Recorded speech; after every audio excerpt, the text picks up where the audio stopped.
the two flavors of shame. What's interesting is you can have two brothers from the same family that show up totally different because they grew up with shame. Shame and guilt are a bit different. Guilt, let's say it could be healthy, but guilt can be an integrity check or a gut check saying like, man, that's not in alignment with who I am, with my integrity, with how I wanted to behave, with my highest values. Excuse me. So that can be a good check-in to go, that's not how I want to show up. I can be better tomorrow. Kind of like, oh yeah, what I did last night was wrong. Yeah, you know what? I haven't been drinking and I went out in the bar and I got smashed and I was texting my ex. That behavior was out of integrity. Okay, cool. That was quote unquote wrong. I can move on. I'm good. Shame shows up a bit differently. Shame shows up where someone does that behavior and maybe they haven't done it in weeks or months. I talked to myself in the past, friends, clients, and they go, man, I did that thing. I went and I got drunk and I texted my ex. Shame says, yeah, I knew something's fucked up with me. I knew that I'm wrong. I know that I'm bad. I know that I'm inherently broken. And the dangerous part of these two is to know which one you are, which one you aren't. The last week, it seems like, and I've had a bit of my own, people have been going through their shit. For whatever reason, you believe in the Chinese years, whatever, we're shedding more stuff with the snake. I say whatever, not to be dismissive. I think sometimes people can get lost in their accountability, their direction of esoteric concepts of whatever their zodiac sign is, even though I think there is a bit of truth to those things. But I think we can be a mean person and go, I'm just a Sagittarius. It's like, no, you're being kind of a dick. Like, there's a level of accountability of you're being really mean. You can't blame it because you're a Sagittarius or whatever, or Mercury is doing a somersault in retrograde. And sometimes it's just a lack of accountability. So when I think of these two brothers, what's fascinating is it can show up in two brothers that have a similar upbringing. And for whatever reason, however they were raised, their parents, something that happened to them, they both have quite a lot of shame. How they navigate the world can be radically, radically different. You can have one person that they believe something inherently is wrong with them. And because of that, they get a job that reflects that back. The job sucks, but it's good enough. I can't do better. And to cope with that shame, what shows up a lot for men, much more than women, is addiction.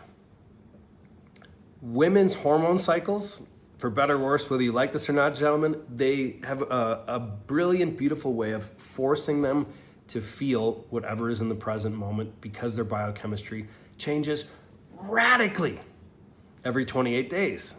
It doesn't just do a cycle, it does mini cycles within the cycle. At least 4. I think there could be as many as 11, depending on the research and science you subscribe to. So with these two brothers, I mentioned you have one guy and he can go into addiction. And when I say go in addiction, he has enough money to pay the bills, but he has an inherent feeling of wrongness with who he is.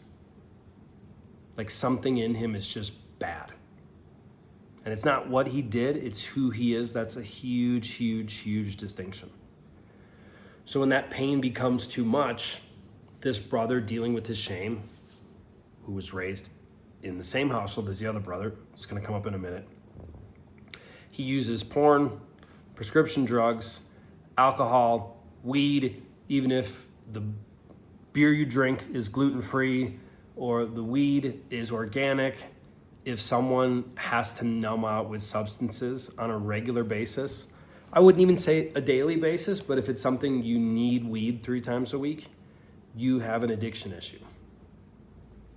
Like if you can't go a month without a substance, even the biggest one that people freak out, people will be happier to give up crack than coffee.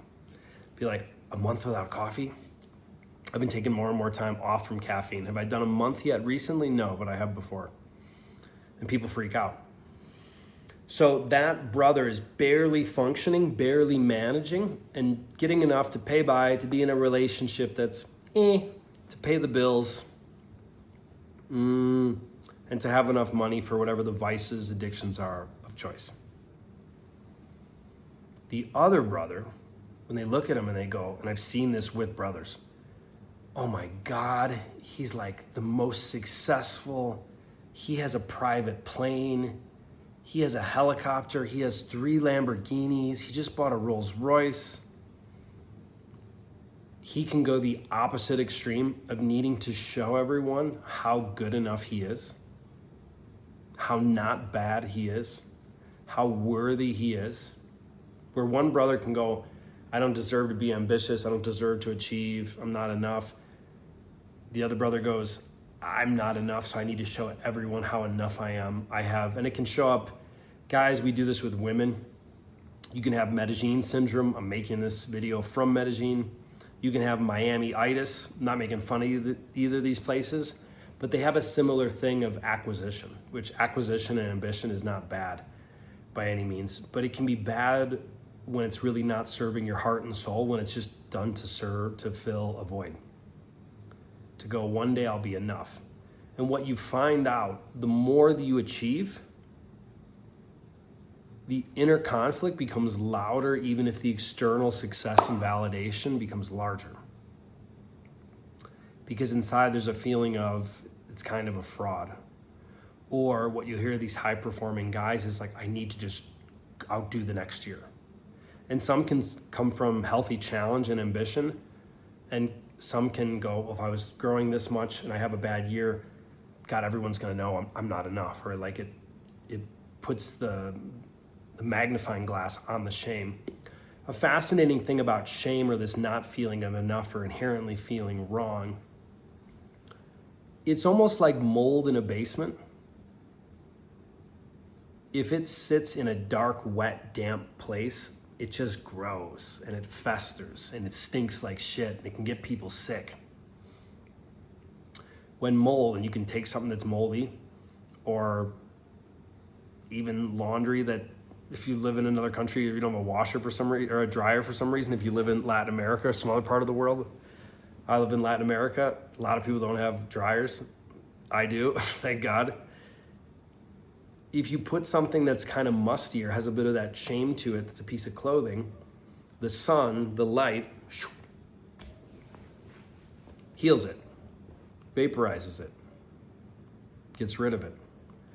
So when we don't talk about what we're feeling, and in as men, this is kind of just the norm, not to talk about what we're feeling. For better or worse, it is the norm to just not want to share, not want to open up. And if you think about it as guys, we can all relate probably, or we've seen some other dude do it, where we're embarrassed to ask for directions. Like we need to know where we're here to go.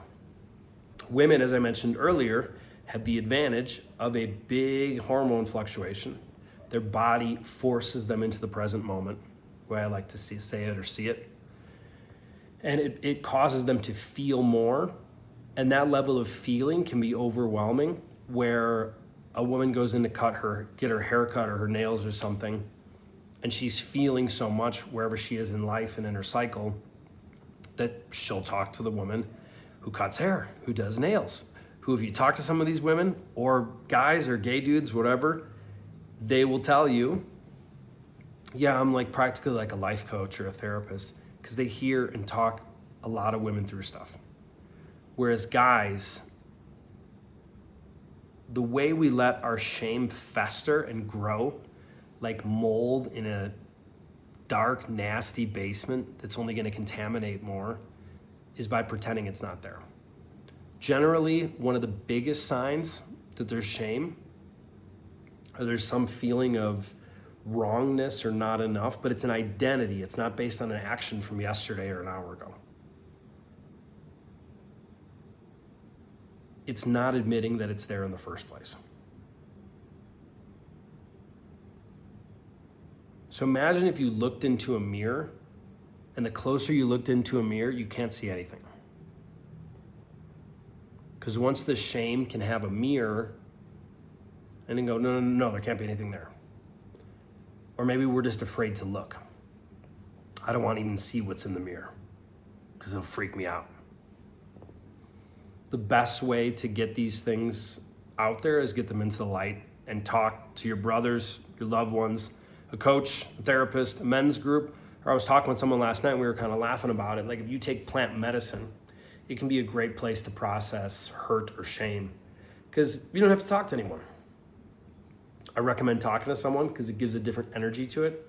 But if someone has to sit in why they felt bad about sex or why they're married and they love this woman, but they have these other desires for some other woman they saw on the street or this girl at work, you can process those things alone with plant medicine. Different result, but still a very, very, very incredible mirror. With this, I'm going to be putting much more, assuming you watched 11 minutes, I'm going to be putting much more content out about shame, but specifically, and let me know in the comments below, specifically about sexual shame, which almost everyone has. Men can be kind of aware that women have it more because they're judged more. Women are very aware of that. But as guys, we can have a lot of sexual shame too, and things we don't want to admit because of our relationship to our sexuality and because we think what thoughts and feelings we should or shouldn't have. Thank you for tuning in. See you very soon.